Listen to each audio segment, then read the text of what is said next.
Most people lose arguments before they even start speaking. Not because they're stupid, not because they don't have good points, but because they argue emotionally instead of strategically. I know this because I used to be that guy.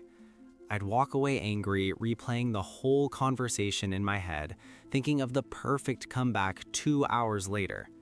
Sound familiar? After years of debates, awkward discussions, and honestly losing a lot of arguments, I realized something important.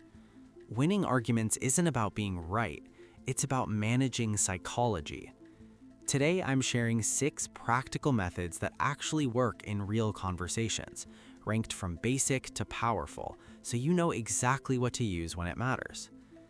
Method 1. Strategic agreement. When someone attacks your idea, your instinct is to defend. Don't. Start by agreeing, partially. For example, instead of saying, "That's not true," say, "I see why you'd think that. That part makes sense." Here's what happens psychologically. The other person relaxes. They were ready for conflict, you gave them validation instead.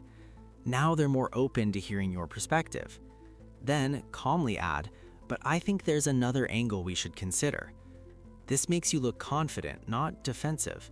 Confident people can afford to agree. Method 2. The question strategy.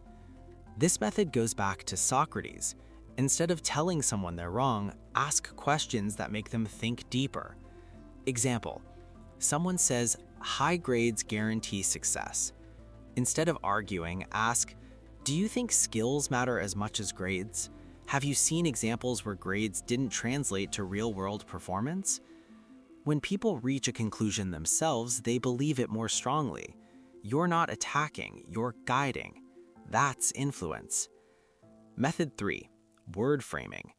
Small language changes create massive differences. Instead of "you're wrong," say, "I'm not fully convinced yet." Instead of "that's ridiculous," say, "I'm struggling to see how that works." Notice the difference? One triggers ego, the other invites explanation. Also, use neutral but strong framing. From what I've seen, based on the data, in my experience, it signals credibility without aggression. Method 4. Structured arguments, the rule of 3.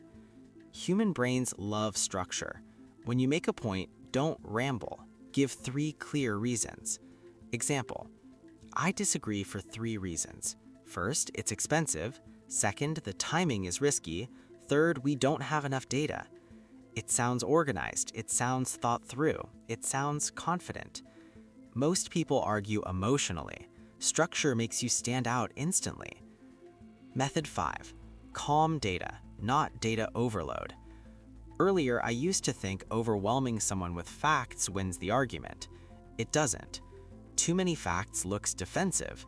Instead, choose 1 or 2 strong pieces of evidence and explain them clearly. For example, according to recent market data, failure rates increased by 23% last year. That's why I'm cautious. Clear, focused, controlled. When you stay calm while presenting facts, you look composed, and composure wins respect. Method 6. The reality check line. There is no such thing as a magical conversation killer in real life, but there is something powerful. Calmly pointing out a logical inconsistency. For example, "I might be misunderstanding, but earlier you said X and now it sounds like Y. Can you clarify?" This forces them to either adjust or rethink without you being aggressive. The key? Tone. Not sarcasm, not mockery, just calm clarity. That's what actually ends arguments, not clever insults. Here's what separates mature communicators from emotional arguers. They don't try to dominate, they try to control the temperature of the conversation. Start with agreement, use questions, structure your points, stay calm with facts, and when needed, highlight inconsistencies respectfully. Most arguments aren't won by intelligence, they're won by emotional control. Now, here's the real challenge. Pick just one method and try it this week. Don't try all 6 at once. Master 1. Which method do you think would have saved you in your last argument? Drop it in the comments. I read them. And if this helped you level up your communication, hit like so more people learn how to argue smarter, not louder.